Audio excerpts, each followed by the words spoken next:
Welcome to LiveDaf, your online Daf Yomi Shiur. Shalom, welcome back to today's Daf Yomi, Shabbos Daf Kuf Gimel. We have 5 lines from the top. Says the Gemara, Zeh HaKlal, we're going back to our Mishnah, which told us that if a person does a malacha, u'malachto miskayemes, it has endurance, it's considered to be a malacha. Rashi explained the word miskayemes to mean that there are some people who would just leave it as is, meaning although he intends on adding to it to proceed with his malacha, but since he got to the point where some people would just leave it as is, would deem it to be sufficient. Therefore, it is regarded as a malacha and is chayiv. And the Mishnah used the term zeh haklal, this general rule. Says the Gemara, zeh haklal lasuyi mai. What is this term zeh haklal coming to include? What type of scenario are we coming to include? Says the Gemara, lasuyi, we're coming to include the chak kfiza, a person engraved, he carved out. Kfiza big kaba. Kaba is a large block of wood in which one plans to carve out a large cavity to contain a kav. And he didn't get to that point. He only carved out kfiza, which is 3/4 of a kav. So although he intends on adding to his malacha, he was only chak, he only carved out a kfiza, 3/4. That is considered to be a sufficient malacha. Why? Because some people will just leave it as is. Therefore, this is considered to be a malacha. Continues the Gemara. Rab Shimon Gamliel Omer, Afamake bekurnos ala sadan. Also, one who blows with his kurnos, with his hammer, on this sadan, which is this block of metal, he has done a malacha. Says the Gemara, Maika Avid, what malacha has he done? So the Mishnah tells us that he is being maka bekurnos b'shas malacha is chayiv. Now, what did he do wrong by banging on this metal anvil? Rabbi Rav Yosef Damar Tavayu, they both explain as follows. So, because he's training his hand, he's training how to apply those blows properly. So it's a training process, and therefore he's chayiv. Says the Gemara, Kashaba b'nei Rechava. So the b'nei Rechava, the children of Rechava, had difficulty with this explanation. Is this a malacha? Elamiata. So if this is the case, if so, chaza umnasa b'shabbat. Let's say a person is observing a craftsman at work. The Gomar, and by observing him, he learned the craft, he learns the trade. Are you going to propose that in this case as well, he's liable, he brings a chatas? What malacha did he do? So in this case as well, when he's simply training his hand, what type of malacha is that? Abai v'Rava Damar Tavayu, they both explain as follows. Yes, this is a malacha. Shekain, since Miradade Tase Mishkan Oisinkain, because the Miradadim, those who flattened out, who pounded those Tase Mishkan, those gold plates used in the Mishkan construction they used to cover the Krashim with it, so they would follow this procedure. Let's take a look at Rashi, who explains this in detail. Rashi here is 14 lines from the top, beginning with the words Miradade Tase Mishkan. Litzipui Krashim, they would use these gold plates as a plating for the Krashim. Oisin Kain, they would follow in this manner. Makin Gimel alatas. They will alternate. They will begin by applying 3 blows on this plate. Va'achas ala sadan. They would move over to the sadan, to this anvil, to this block of metal, and they would apply a blow with their hammer on the sadan. Why? Lahachlika kurnas, to smooth out the hammer. Shaloi yivakeya hatas shudak, so it doesn't go ahead and split, puncture, fracture the tas, the plate, which is very thin. So this is part of the process. 3 on the gold, 1 on the kurnas. So indeed, the Rishon Gamliel holds that this is considered to be part of the process of the malacha. And since he's smoothing out his hammer in this manner, it's considered to be makah patish. He's putting the finishing touches, he's improving his hammer. So this was reminiscent of what they did in the Mishkan. This is considered to be a proper malacha. Rashi concludes, and I observed that the Bali Matbeya, the coin minters in my place, would follow this procedure. So if Shimon holds this is considered to be a malacha, he's improving the quality of his hammer, and indeed we find a precedent to this in the Mishkan. Let's get back to the Gemara. Tani nami hachi. We have a brisa which tells us likewise, also one who blows with the kurnas on the sadan during the malacha chayav shekain mirada de tase mishkan, because the pounders of the plates in the mishkan oisin kain would follow this procedure. Continues the Mishnah, chayrish kolshu, if one plows, even a kolshu is sufficient for the malacha and his chayav. Hamanakish, if he weeds, v'mekarsem, he prunes the tree from its dry branches. V'mezaret, he prunes the shoots, the overload of branches on the trees. It's too many branches, so he overloads these fresh shoots. He prunes these fresh shoots. So in this case, even a small amount, kolshu, is chayav. Now what malacha did he do here? So manakish is actually a malacha of chayrish because he's improving the soil by weeding it. Mekarsim is actually a tilada of zireh because he's improving the growth of the tree. So even a small amount is chayiv. Continues the Mishnah, hamalakat eitzim, one gathers branches. Im lisakin, if it's improving the tree, for instance, he's cutting off a live tree, by doing so he's improving the tree. Kolshen, and even a small amount, he's doing a malacha, which malacha, once again, by improving the tree, is doing malacha tilad of zireh. Im lehesek, if the intended purpose here is to be used for firewood, then we have a different share. K'dei lavashel beitza kala. He needs to gather the amount which is necessary to fuel, to cook up a beitza kala, easily cooked egg, which is a chicken egg, and as Rashi points out, not the entire egg, but even a portion, a gregerous portion of the egg, the volume which equals a dried fig of this egg. Concludes the Mishnah, hamalakat eitzim, a similar halacha regarding collecting grasses, im lesakein, if it is affecting improvement. Then kolshu, even a small amount, is considered to be a melacha. He's improving the quality of the soil. Im lebehema, if it's intended for animal feed, then kimoloi piagdi, the amount necessary to fill a mouthful of a gdi, of a goat. Continues the Gemara. The Mishnah began by telling us, chorish kolshu, a person plows even a small amount. He has done a malacha. Says the Gemara, lamai chazi, what is it fit for? What do you accomplish? Even just a small hole, what is it good for? Says the Gemara, chazi lebizra, it is suitable to be used for a bizra, one seed, the core of a pumpkin. You can plant a seed of a pumpkin in a small furrow. The Kavasagam and Mishkan, likewise you find a precedent by the Mishkan, Shekain Roy, Lekalach Echad, because even a small furrow is suitable to plant in it a kelech echad. Kelech means a stalk, meaning to plant a seed for one stalk. Shall samana, of the dye, of the herbs needed for the dyeing of the materials. So this is deemed significant and sufficient shear for the malacha of cherish. Continues the Gemara, Hamanachesh, Hamakarzem, Hamazare, Tanarban, we learned in the Bryce. Ha-toilish ocean, one who plucks endives, Hamazare Zrodim, he cuts off these reeds. Let's take a look at Rashi, who gives us the background here. Rashi here is right on the, off to the right, exactly in the middle of the Amid, beginning with the word ocean. Asef Shekar and Krishpil, which is interpreted as being, translated as being endives. Zerodin, says Rashi, min kanamim, it is a certain type of reeds.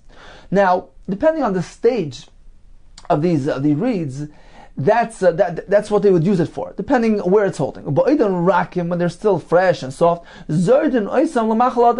so they're cut for, or harvested for human consumption. They're edible. Niskashumat, they get a bit hardened. Then they're standing to be used for animal feed. Yavshu, they dry completely. They stand to be used for fuel. Let's get back to the Brisa, which will give us the various shiurim depending on the stage of these products. Says the Brisa once again, Atoilish Ulshin, Vamazar Zrodem, so endives or these reeds. So, Imla Achila, if they're at the point that they are suitable for human consumption, they're edible kegegeres, then the shear here is, for the malacha, is a shear gegeres, dry fig. Imla Behema, if they're intended for animal feed, Kimloi Piagdi. So in that case, we work with a shear, a mouthful of a goat, because they're already of the dry variety, and they're meant to be used for animal feed. So we have a different shear. Imla Hersek, if they're completely dried up now, they're intended to be used for fuel. Kedei lavashel beitzakala, then the shear here is sufficient to cook up this chicken egg. Imla Yapis is akarka. If the intended purpose is to improve the karka by plucking these things out, then kol shein, even a small amount, is sufficient.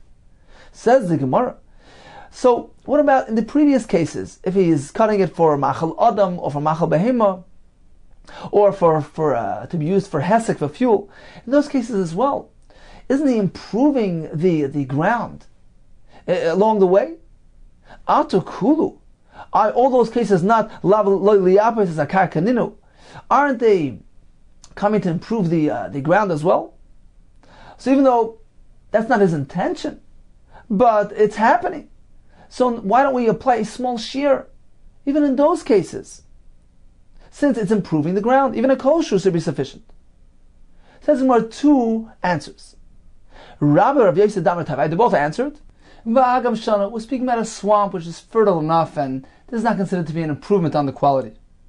Abai Amar, Afilu Tema Besoda, even if you say we're speaking about a field, the Lav Agam, which is not a swamp. Okay, going for instance, like a Machavan, he has no intention to improve the land. So it's a davar she'einu miskaven. It's an incidental malacha which is happening as a result, as a consequence of his gathering this for human consumption, for animal feed. So we don't reckon with that secondary malacha has taken place. He has no kavanah. Says the Gemara, Abai and Rava, didn't Abai and Rava both tell us? Reb Shimon would concede to Rabbi Yehuda that even a davar she'ein miskaven is asur in a case where it's a psik reisha v'lo it's a mashal. Go cut off the head of a chicken and have it remain alive. Psik reisha, cut off the head v'lo it won't die. Meaning, when something is inevitable, you have to reckon with it. Here, the improvement of the land is inevitable. It's an inevitable result of his activity. So, this is included in his malacha. You have to reckon with it.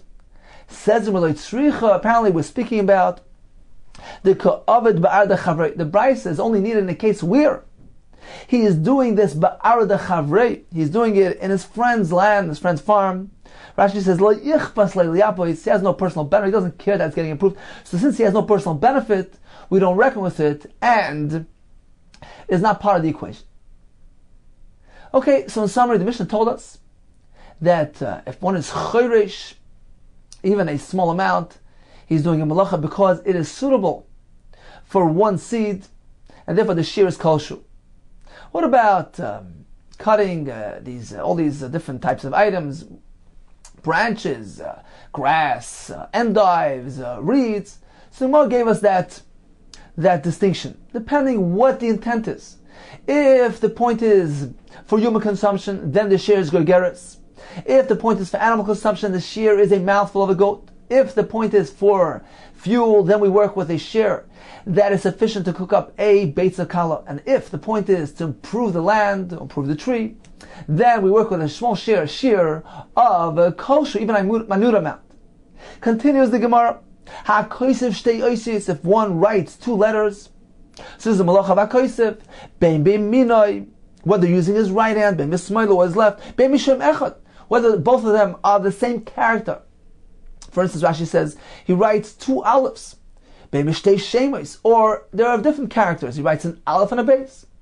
Bein mishtei samonios, or using two different types of ink. Rashi says, for instance, one red and one black. B'chol lashon, any language, chayav. Amar b'yis lo yichivu. The Chachamim did not hold him liable. The Chachamim did not declare that there's a chiyuv by two oisis. Ela mishum roishim, on account of. It is only on account of marking. What does he mean? Shekach korsvin al karshe mishkan. Because this is the way they would write. They would mark on the boards of the Mishkan. They wouldn't write letters. They would merely write a symbol, a mark. Leida ezei ben zuga, to know with the how to pair the crush them together. They wanted to erect them the same way, so they made marks to see which one would belong next to the other. So he basically disagrees. He holds we don't need specifically letters for the malacha of kais. Even a symbol, even a mark, is sufficient, because the malacha of kais is based on what they did in the Mishkan, and they simply mark the krushim.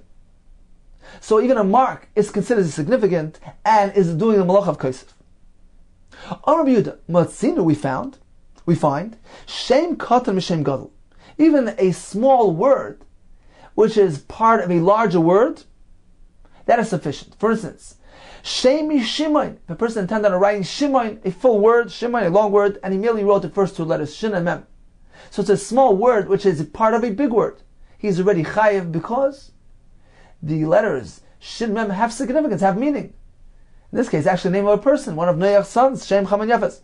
So even a small word, which is a part of a big word, is sufficient. Or he wrote Shem from the word Shmuel. So either or Shem, Yishimon, or Mishmuel, or Noach. He wrote the two letters Nun Ches, Minochar, when he intended on writing Nochar, or Don Midoniel, or God Megadil, that is sufficient, and he's chayv. Let's take a look at Rashi inside. Beginning from the beginning of the Mishnah, which is 28 lines from the bottom. Beginning with the words Bein Mishem Echad. So the Tanakama told us, if he writes two letters, if they're both the same character, Shneim Alfin, if there are two olives, Mishtei Shemus, or they're two different characters, two different letters, for instance, Aleph and a Beis. Mishtei Shamaniyos, two different types of ink, Achas B'Dyoy, one using black ink, Achas B'Sikra, one using red color. B'Choloshem, Shel Kol Ksovim, V'Gufan Shekalum Avoma, any type of alphabet, any type of characters of any nation. So this is the Tanakama who insists on characters of alphabet. But if it's not an alphabet, then there's no chiv. Rabbi Yossi disagrees. He says even a mark is sufficient. Mishum Roishim, because the whole entire concept is based on what they did in the Mishkan, and it is based on the concept of Roishim, of marking. Siman Shoyu Oisim Bekarsha Mishkan. This was a mark that they made on the crushing of the Mishkan because they used to dismantle. And then when they will reconstruct it, they didn't want to mix up the seder, the order. Therefore, they used to make these marks. So basically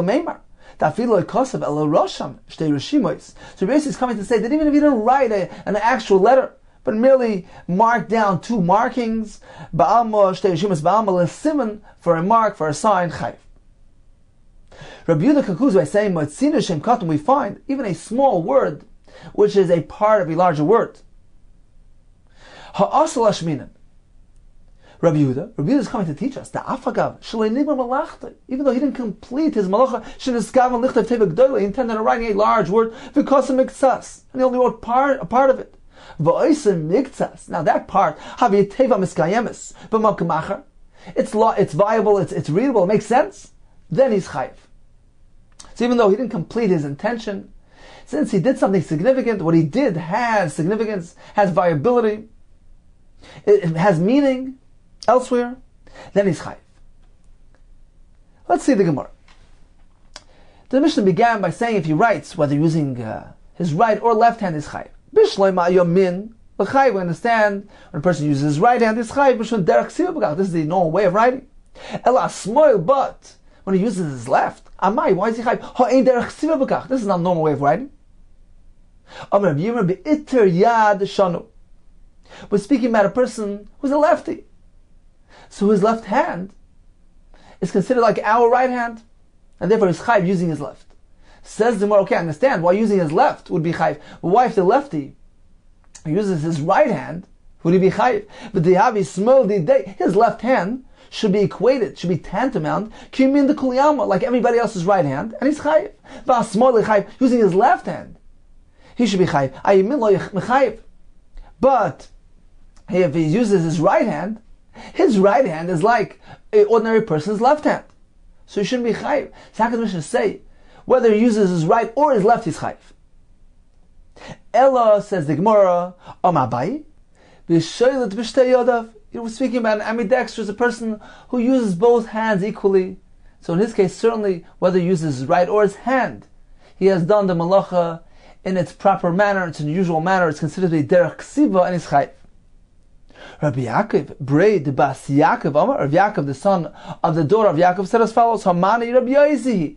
The Mishnah here is reflecting the opinion of Rabbi Yossi, the Amar who said, Lo yichiv shtei oisius el mishum roishim. The whole concept of the chiv of two oisius, they did not hold a person liable for writing those two letters only on account of roishim. It's based on the concept of marking, because they used to mark in the Mishkan on the Krushim. Now, although If a person uses his left hand to write, it's not considered to be derech ksiva, but certainly it could be considered to be roishim, marking. A person can properly mark with his left hand, so therefore, even if he writes with his left hand, he's chayiv. Continues the Gemara, how could you say that the Reisha, the opening clause of the Mishnah, reflects Rabbi Yossi's opinion? Vaha mid Sefer Rabbi Yossi. Since the Sefer of Rabbi Yossi, Reisha la Rabbi Yossi, apparently the opening portion of the Mishnah is not following Rabbi Yossi's opinion. Says Merkul Rabbi Yossi. Yes, everything is following Rabbi Yossi's opinion. The Reisha and the continuation of the Mishnah, where Rabbi Yossi says the whole concept is based on Reishim. So the opening portion of the Mishnah is reflecting the Shita of Rabbi Yossi as well. Continues the Gemara. Motzino, we find a small word which is made from a larger word. And the Mishnah gives us examples. For instance, he's writing Shimon. He begins by writing the Shin and the Mem. So this has significance, this has meaning. So although he didn't complete everything he intended on writing, this is considered to be a sufficient malach. Now, the fact that the Rabbi Yehuda cites these examples of Shem from Shimon or Noach from Nochar, it appears that he requires that these two letters, the short word of Shem, should be comprised of two different types of letters, Shin and Mem. But perhaps if he is writing a large word and he only writes a portion of it, and that small portion contains only, say, two letters which are identical to each other. For instance, he intends on writing the word Sheshach, Rashi brings an example, and he only writes the first two letters, which is Shesh. So they are the same two alphabets, both of them are shins. He won't be chayiv. Let's see the Gemara. El Rabbi Yehuda shtei oisis. Rabbi Yossi is only speaking about two. Rabbi Yehuda is only speaking about two letters, which are two different types of letters. Only then will he be chayiv in this case, when it is a part of a larger word. But shtei oisis, if those two letters are the same, vein shem echad, they are the identical letters, lo yim b'chayiv, he won't be chayiv. So again, if he wants to write sheshach and he only writes the first two letters shesh, that is not sufficient. That's not enough of variety. We have a brisa which seems to indicate otherwise. Rabbi Yehuda tells us that even in this case, you'd be chayiv. The Gemara is going to bring the entire brisa with the various shitas, and ultimately we're going to have a kasha from the Rabbi Yehuda of our Mishnah and the Rabbi Yehuda and the brisa. Continues the Gemara V'atani, haven't we learned in the brisa? V'asa achas. The pasuk says, "V'asa mei achas mihena." Person will do from one of these malachas. So the pasuk says mei achas. The Gemara is going to make a drasha. If it would only say v'asa achas, he did one, that would imply that he did the entire malacha. Perhaps I think he's only chayiv if he writes the entire word. He intended on writing Shimon, he's only chayiv until he completes Shimon. Until he weaves the entire garment. He fashions the entire sieve. That's what the pasuk says, mei achas, from the malach. It doesn't need to do the whole malach. If we interpret mei achas literally, you only need to do part of the malacha. I would think to say, even if he only writes one letter, only weaves one thread. He only constructs one of the bayis, one of the bottom of the nafa. So Rashi explained that the nafa, the sieve, was woven with reeds. So what they used to do is they used to set up the structure, the frame of the sieve prior to actually weaving it. So they used to have the vertical reeds, and then they used to cross one on the bottom horizontally and one reed on top horizontally. This would begin the structure, would establish the basic structure of the frame, so they can go ahead and proceed with the weaving. So this is the bottom, the houses, the bottom one and the top one. So if you only did one, it has no viability, it falls apart if you only has one on top, one on bottom. So perhaps even by doing one bayis b'nafa, that is sufficient, because the pasuk says mei achas, only a part. Talmud loymar, that's why the pasuk needs to say achas. So we seem to have a conflicting implication. It says achas, which denotes the entire thing, and we have mei achas, even partial. Ha ketzat. If so, how is this going to work out? He needs to do something significant. He needs to write at least a small word from a big word. a shem katan, a small word, out of a large word, mishem gadol. For instance, shem, mishimon, if he intended on writing Shimon, he immediately wrote shem, that is sufficient. Umishmul, or he wrote shem from the word Shmuel, or noyach from the word minachar, or dan from Daniel, or gad migadil. So, in neither of these cases, this is considered to be a melacha shlema. This word that he wrote shem, although this wasn't what he intended on writing, he didn't complete his plans. He intended on writing a full word Shimon, but the word shem has meaning, has significance, has viability. So this is mei achas and he's chayiv.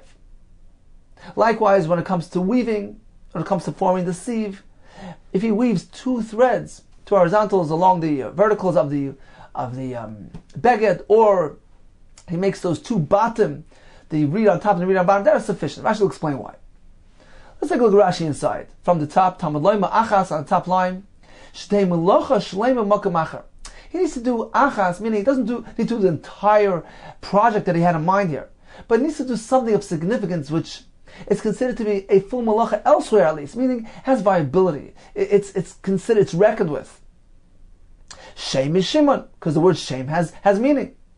Continues Rashi, look, Ave Beged Nami, Shnei Chutim, two threads, Ubenafa with the sieve, Shnei Batim, Shemekayim Kach.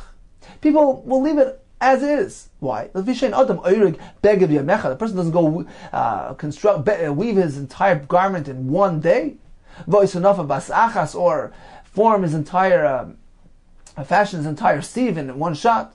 He begins, he does somewhat of an amount so that it could stay, it's viable, if it doesn't fall apart and so on. So these are shiurim which are chashiv, and therefore this is what the Torah means. Mei achas. He needs to do a part, but a part has to have chashivas, has to have significance, has to have viability. So this is the shita of the Tanakam. Rabbi Yehuda Omer, he's coming to add something. So he's writing this large word, and he begins, the first two letters are actually the same letters. Shtei oisis, they're two letters, they're the same character. He's also chayiv. Kigoyin, sheish, teis, ra, gag, chag. So all these things have meaning. Sheish means 6, teis means giving, ra is ooze, gag is a roof, chag is a bracelet.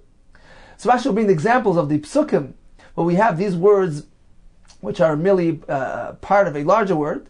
So Rabbi is coming to add, even if the two words are the same, they're identical letters that are being repeated, they are chayiv. Let's see Rashi inside. Rashi here is on the fourth line. Rabbi comes to add, so he's writing a large word, and he only began writing that large word, and he only wrote they both have the same character. They're part of a large word. From sheish vatzar, or mesheshach, sheshamim. So all these words begin with two shins, and he only wrote those first two letters, he is chayiv. Or he wrote the word teis from the word tisro, or titnu. The Kolshkein, certainly Rashi says, if he intended on writing that small word initially, certainly he's chayiv. So Rabbi Yehuda here clearly tells us that even if they're both of the same letters, he is chayiv. This is going to be the stira, the contradiction between Rabbi Yehuda here and the Rabbi Yehuda and Al Mishnah, who seem to tell us that only if that short word from that large word has a variety, two different types of characters, then it's chayiv, but not if they're the same identical letters. So this is the stira the Gemara is going to deal with it soon. Let's continue with the Bryce. On Rabbi Yossi, this is the same Rabbi Yossi as we had in our Mishnah, who maintains that the concept of writing is not based on writing letters. Even a symbol, even a mark is sufficient, like in the Mishkan. Is he chayiv because of writing? He's chayiv because of marking, because that was the manner. They used to mark on the krushim of the Mishkan, leida, to know ezehu ben zugay, to know which one is meant to be paired with the other one. Lefichach, says Rabbi Yossi Yechidish, even if he doesn't write letters, lefichach sorat srita achas al shnei sinsaron. If he scrapes a scrape along two boards, or two scrapes on one board, chayiv, that is sufficient, that is considered to be kaisif. Reb Shimon Omer, now we have a fourth shita. He says like this, V'asa achas. This is back to that same pasuk, V'asa ma'achas me'ela. So he says, if the pasuk would have only said V'asa achas, Yochal ha'shichteh es kol hashem, Perhaps I would think that he needs to write the entire word, Asher Kala Beget, to weave the entire garment, Asher Yasis Kala Nafa, to fashion the entire sieve. Even partial is sufficient. If partial is sufficient, even one letter, he weaves one thread, or he only makes that one bias on the nafa. It's not viable, it's not sustainable. The Pasuk says achas. So we seem to have that conflicting implication. Hakeitzad, once again, Reb Shimon here seems to be repeating word for word the Tanakama's words. The Gemara is going to explain soon what the point of contention is. It needs to be something which is viable. So it needs to be something of significance. And for instance, by the beget, it needs to be 2 threads, etc. So let's stop for a moment. We have 4 shittas here. We have a Tanakama says, even a small portion of a large word is sufficient, provided that small word of 2 letters contains 2 different types of letters. Rabbi Yehuda adds, even if they're identical letters. Rabbi Yossi says, even markings are sufficient. Rabbi Shimon, we're not sure what he means. He's coming to dispute something. And the Gemara is going to explain soon what he's coming to add. Concludes the Brisa, Rabbi Yossi Omer, Va'asa achas va'asa hena. The pasuk here says va'asa ma'achas mehena. Now achas is a lashon yachid, a singular term, one, and hena is a plural term. Now the word hena here seems to be superfluous. The pasuk could have simply said va'asa achas or me'achas. Why the word hena? So the pasuk is coming to teach us something. Sometimes it's one liability, and sometimes it's many liabilities. Pa'amim shechayiv achas al kulam. On occasion, he'll be chayiv one chatas for all of them. And sometimes he'll be chayiv a separate chayiv for each separate melacha. The Gemara soon will explain the meaning of Rabbi Yossi. Now let's get back to the Brisa and to our stira on the Mishnah. At any rate, it says Rabbi Doimer, even if he merely writes 2 letters, and they're both of the same character. For instance, the word sheish from sheishach, chayiv. So this is a stira Mishnah where he says he's not chayiv unless there are 2 separate characters. It says in Malay Kash, it's not difficult. Hadi day. In our Mishnah, he was stating his own opinion, and he required those 2 letters to be of different natures. Hadi Rabbi, in the Brisa, he is saying over opinion of his Rabbi, of his teacher, the San, as we learned, Rabbi Doimer, Mishum Gamliel.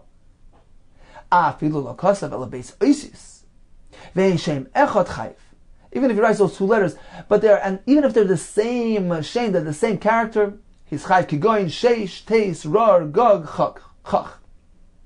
So it's no kasha. We have 2 different opinions being represented here. Rabbi Yehuda in the Mishnah is his own opinion. Rabbi Yehuda in the Brisa is his Rabbi, Rabbi Gamliel. Let's proceed analyzing the Brisa. Rabbi Shimon Tanakama. Rabbi Shimon tells us that even a partial word is sufficient. He seems to be mirroring the shita of Tanakama Rabbi Yehuda, who says, Rabbi Yehuda tells us that even part of a word is sufficient, even if the small word contains 2 identical letters. So what is the difference here? What is the point of contention between Rabbi Shimon and Rabbi Yehuda? Says Rabbi Chitema, perhaps you'll say, we found something. Aleph. The Azrecha. The pasuk is in Yeshaya, uses the word Azrecha, I will gird you. Perhaps if he's writing the word Azrecha, and he only ends up writing the first 2 letters, which is an Aleph and Aleph. Aleph have no meaning. It's not a viable word. Perhaps that is the point of difference here between Tanakama, between Rav Shimon, who says that he's not chayev, has no meaning. It needs to be something that has meaning, that has definition. For instance, sheish, that's number 6. Taste, giving, rar, ooze, gag is a root. So all those examples that Rabbi Yehuda mentioned have meaning. Whereas Rabbi Shimon perhaps doesn't require that. Even if he merely writes Aleph and Aleph, that is sufficient. The Tanakama Savar, Rabbi Yehuda holds Aleph, Aleph, De'azrecha, le mechayiv, he's not chayiv on that. Rabbi Shimon Savar, he's chayiv. Why? Given the Isei, because it is found. Bigil Turi Ba'alma, these amulets. So they write all types of letters in there, and Aleph was something found in those amulets. So it has some symbolic significance it's used in somewhere in an amulet. So perhaps that is sufficient to give it significance, and therefore he's chayiv. Given the issa b'gultur v'al so perhaps this is the point of machlokes between Rabbi Yehuda and Rabbi Shimon. Says the Gemara, how could you say that? How could you say Rabbi Shimon is being machmer, he's being stringent? L'meimer, Rabbi Shimon l'chumra. Are you going to propose that Rabbi Shimon is coming to be machmer here and say even in this case he's chayiv? V'atanya, haven't we found the brisa just the opposite? Rabbi Shimon is actually very lenient. The brisa says as follows: Hakodeach kol shu chayiv. If one drills even a bit, Rashi says, meaning he didn't actually drill straight through to the other side of the wood, he's still chayiv. Hamegarer kol shu. If he scrapes, for instance, he has a parchment, and he scrapes it. He intended on doing the whole parchment. He only does a shear, which is actually kedei kamiyah, enough to use it for an amulet. So even if he does part of his job, hama'abed kol shu. Likewise, when it comes to tanning, he didn't do the entire thing that he had in mind to do. He only did part of it. He only did the shear, which is sufficient to be used for an amulet. Hatzor b'kli. Tzur kol shu is engraving some type of form in a kli, and he only does part of it.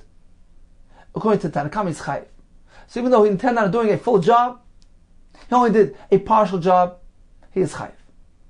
Reb Shimon Omer, until he drills straight through it, he scrapes the entire thing, he tans the entire thing, until he engraves the entire engraving that he had in mind there, that he had in mind to do, let's say today, right? So this was his work day. He planned on doing this job. If he stops in the middle, and all these things, he'll be pater. Reb Shimon follows a person's plan, a person's intention. It's only considered to be a complete malacha if he does everything he had in mind to do today. So we see clearly that Reb Shimon is being makel. He's very lenient when it comes to this thing. So, meaning, if a person had in mind to write a full word, certainly Reb Shimon will not hold him liable if he only writes a partial word. So you can't even propose that Reb Shimon is going to hold that an aleph is sufficient. Reb Shimon will hold not only is an aleph not sufficient, even shin and shin, which have meaning, are not sufficient until he writes the entire word, which he intended on writing. Says the Gemara, we're going to have to reinterpret and figure out what is the point of contention between Rabbi Yehuda and Reb Shimon. Elo, Reb Shimon Hasal Hashemina. Reb Shimon is actually coming to teach us. He's only chayiv if he writes the entire word. Part of the word doesn't incur liability. So this indeed is the point of machlokes between Reb Shimon, who requires the entire word to be written, according to the other shittas. Even part of that word is sufficient. Says the Gemara, Umi motzas amasachi. How could you propose that according to Reb Shimon, he needs to write the entire word? Va'atanya, haven't we learned in a brisa, Reb Shimon oimer, va'asa achas. This is going back to the pasuk of va'asa mei achas. Had the pasuk only written achas without that mem, yochel, I would think he's only chayiv until he writes achas, the entire word. That's what the pasuk teaches us. With that mem, mei achas, even part of that word is sufficient. So it's clear that according to Reb Shimon, he doesn't need to write the entire word to be chayiv. It says more Tritz answer ve'imach and interpret as follows. You meant to read Reb Shimon's words as follows. Yochel as a pasuk kulay. Had the pasuk only said v'asa achas, I would think he's only chayiv until he writes the entire pasuk, entire verse that he had in mind to write. That's why the pasuk adds the mem to teach us. Even part of the pasuk is enough, but provided that he wrote an entire word. So let's make a quick summary of the 4 shittas we have regarding the melacha of Kaiseb. According to Reb Shimon, he's chayiv only if he writes the entire word. According to Reb Yehuda and our Mishnah, which is actually compatible with the Tanakam and our Brisa, even a shem katan mishem gadol, even if he merely writes a small word of a larger word, he's chayiv, provided that that small word consists of 2 different letters. For instance, the letters shin and mem, shem, which were part of a larger word, shimon. Rabbi Yehuda in the Brisa, actually, who is quoting his Rebbe, Rabbi Gamliel, he holds that even if that small word consists of the same 2 letters, identical letters, for instance, sheish, that is also considered to be a malacha. Rabbi Yossi, he holds that you don't even have to write letters, even 2 symbols, even 2 scrapes, 2 marks. That is also considered to be a malacha of Kaisef. Continues the Gemara. Rabbi Yossi Omer, this is going back to the conclusion of the Brisa. Rabbi Yossi says, Va'asa achas v'asa heina. So the pasuk says, Va'asa me achas me heina. Achas is a singular term, lashon yachad. Heina is a lashon rabim. And we learn from here, Pa'avim shechayiv achas al kulam. On occasion, he will be chayiv one liability, one chatas, for all the malachas that he did. Upa'avim shechayiv al kol achas v'achas. And other times, he will be chayiv a separate chayiv for each malacha. The Gemara will explain. Rabbi Yossi b'chanina. My time in Rabbi Yossi. What is the reason for Rabbi Yossi? Where did he get this from? Where did he expound? Where did he find this concept in this pasuk? Says the Gemara as follows: Achas me achas heina me heina. The pasuk says va'asa me achas me heina. Why does the pasuk say me achas? It could have said simply achas. Why did the pasuk say instead of achas me achas? And also, why does it also say heina? The pasuk simply could have sufficed with the word achas. Why me achas and why heina? Continues the Gemara, heina me heina. Likewise, why couldn't the pasuk simply say heina? Why did the pasuk say me heina and also add the word me achas? So we learn from these two mems, we learn something, and also from the fact that the Torah has these words achas and heina, we learn achashi heina. On occasion, he can do something which appears merely as one transgression, and he will be liable for many. Ve'heina sheyachas. On occasion, it can appear as if he's doing many things, many averis, many malachas, and it will turn out that he only has one liability. Heina. It appears like many liabilities, but it really turns out sheyachas. It only turns out with one liability. Explains the Gemara. Let's go back to the mems. Achas, if it only says v'asa achas, that's Shimon. He does the entire word. So if he writes the word Shimon, he would be chayiv. Me'achas is coming to teach you. Shame is Shimon. Even if he merely writes shame from the word Shimon, that is sufficient. Let's go to the next word. Heina. Heina is the ava, it's the primary malachas. Me'heina, which means it comes, they are derived from the avis. That is referring to the tolis, the derivatives. Let's move on. Achas she'heina. It looks like he's merely transgressing one, but he's liable for many. What is it speaking about? Zodein Shabbos v'shigas malachas. He did many malachas b'shgog inadvertently on one Shabbos, but he knew that today was Shabbos. As far as Shabbos was concerned, it was deliberate. He was aware of the fact that today was Shabbos. It was Zodein Shabbos v'shigas malachas, but he was unaware about the significance of these malachas. In this case, even though it appears perhaps like one bundle, it was on one Shabbos. It's achas. Nevertheless, shehi heina. This will interpret itself in many chiyuv, many liabilities. Translate in many chatois, because each malacha was a separate shgaga. Continues the Gemara, heina sheyachas. What does that mean? It appears as though he did many. He transgressed many, but it will result in merely one liability, shigigas Shabbos. V'zadar malachis. Speaking about, he did many malachis on one Shabbos. Now the shgaga, the inadvertence, the unawareness pertained to the Shabbos itself. He was unaware that today is Shabbos. He knew that these things are malachis, but he's unaware of the fact that today is Shabbos. So therefore, even though he did many malachis, it was heina, many, but shehi achas. It only translates into one chiyuv because they're all rooted in one shgaga and one unawareness. The fact that today was Shabbos, that he didn't know. Therefore, there's only one chiyuv for all of them. So all these four things we learn from this pasuk. Let's make a quick recap. We have the pasuk of va'asa me'achas meheina. From the mem of me'achas we learn even shame from the word Shimon. From the meheina we learn the teilades. Achas, shehi, one that turns out into many, that is speaking about shigas malachas. He knew today was Shabbos, unaware of the fact that these are malachas. So although it all took place on one Shabbos, he brings many chatois, one per malacha. And you have the same in the reverse. Heina, it appears like many, shehi but only results in one. Speaking about, he was unaware today was Shabbos, shigas Shabbos. So all his malachas are based on one single unawareness, they're rooted in the shigas Shabbos. So therefore, he only brings one chatas. Continues the Gemara. Rabbi Yehuda, Matzina Shem Katam Shem Gadol. Rabbi Yehuda taught us that we found this small word from the large word. So if he intended on writing Shimon and he merely wrote Shem, Matzina Shem Gadol Shem Gadol, we found that even a small word from a large word, there is chiv on that, there's liability, because it has meaning, it has viability. Shem, it's one of Noach's children, so it has meaning. Says the Gemara, Mi dummy, how could you compare? Mem the shame sasam. The mem in the short word Shem is a closed mem, because it's the last letter of that word. Mem de Shimon Pasuach. But when he's writing Shimon, what type of mem is he using? He's using an open mem. So when he stops short after that open mem, how can you hold him liable for doing a malach for writing the word Shem, which requires a closed mem? It's not a viable word. It has no meaning. So we learn from here, Sosam, when he needs to write a closed mem. Instead, he writes an open mem. Kosher, so this will be kosher, for instance, if written in Sefer Torah, Tefillin, Mezuzahs. So the fact that we see that in halacha, these two things are interchangeable, so we regard it as valid, as viable, and therefore, in our case, is chayiv. Meisvei, we have a kasha from our brayso, which seems to tell us otherwise. If he mixes things around, it's not valid. The pasuk says, Uchsavtam. This is the pasuk by in Krishma. He meant to write the tefillin and the mezuzah. Uchsavtam. What do we learn from here? Sheitehei chsiva tamma.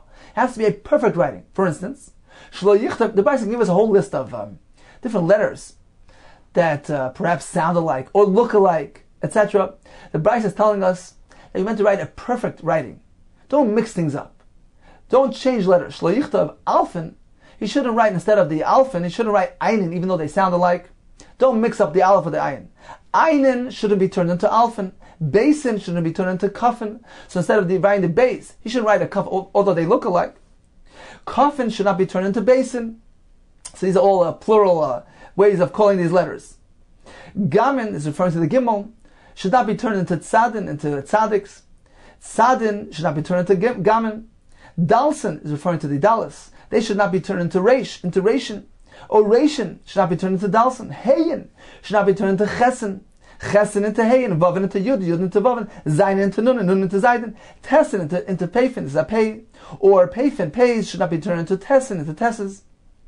Kfufin, the letters that are meant to be bent over, should not be pshuta, should not be turned into straight letters. For instance, the kaf which is meant to be bent over, don't turn into a straight kaf. Or in the reverse, pshutin, when we meant to write the long, straight kaf, don't write kfuf in the bent kaf. Don't turn memin into samachin, or samachin into memin. Stumin, psuchin. Don't turn a letter which is meant to be a closed letter, like that closed mem at the end of the word, don't turn it into psuchin, into open letter. Psuchin, open letters, don't turn them into stumin, into closed letters. Parsha psucha, an open chapter. So these are halachas that there are different types of writing. The parashas of the Torah, some of them are called psuchim, written in a manner which are called open. Don't turn them into closed parashas. Lo yasena stuma. Stuma, a closed parasha. Lo yasena psucha. Don't make her into an open parasha. So don't switch things around. Write exactly as you meant to write. The Brayso concludes, Kosva kashira. If he writes the ordinary words of the Torah, kashira, the way the shira, the songs of the Torah are written in a specific fashion with a certain spacing.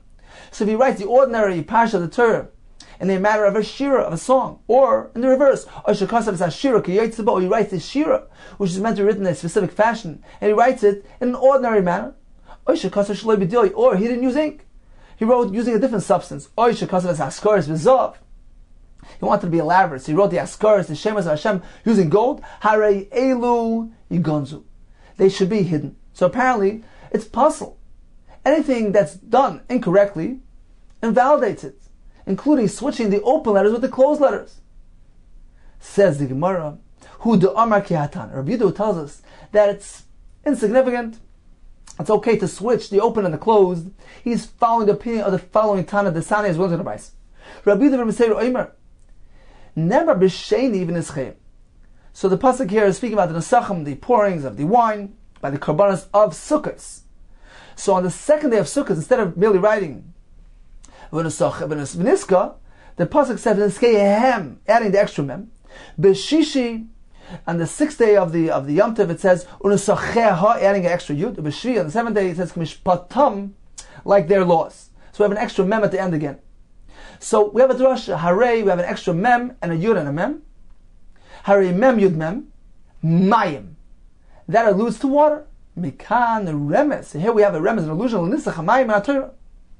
We have an allusion from the Torah remes to the concept of pouring water on Sukkot by the Karbanis.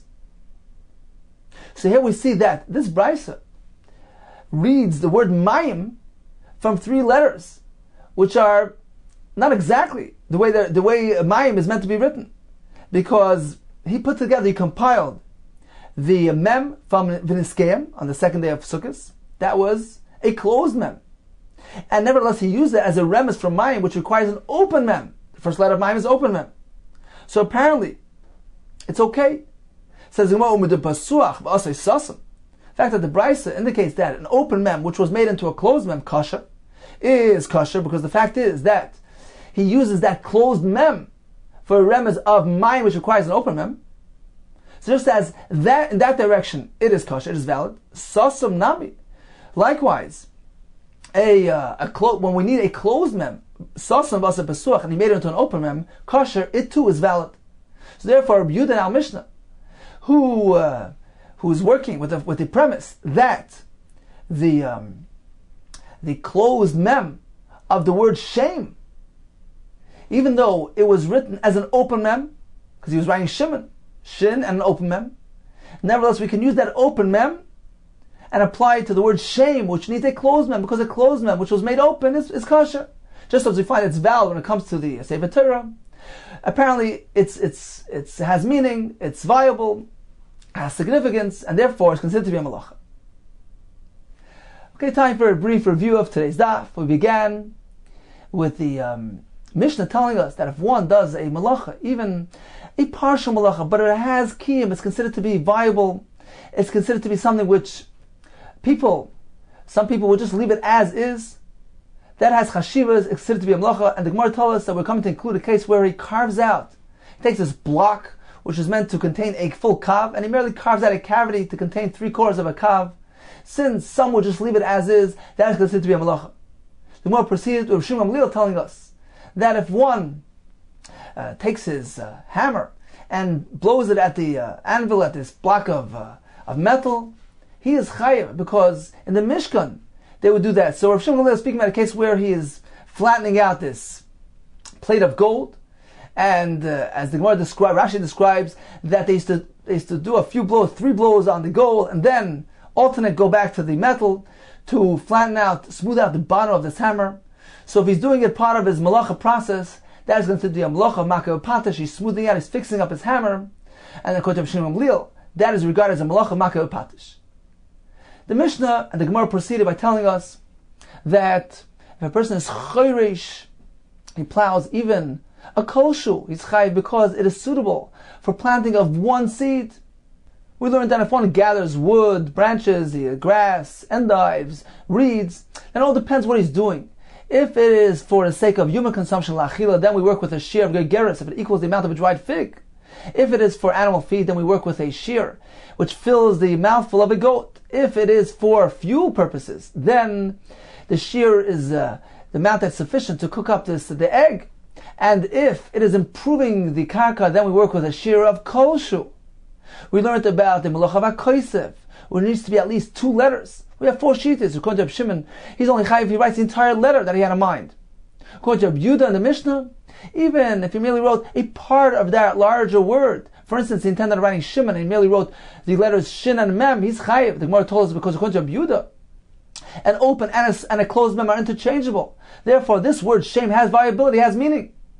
Rabbi Yehuda in the Brisa, which was actually the name of his Rebbe, Rav Gamliel, told us that even if this small word, which is a part of the large word, even if this small word is comprised of 2 identical letters, he is chayiv. Rabbi Yossi tells us that for the malacha of kaisev, you don't even need to write letters, even a symbol, even a mark, even a scrape. So 2 scrapes are considered to be kaisev, because in the Mishkan they would make the marks on those krushim to know which one is meant to be positioned near the other.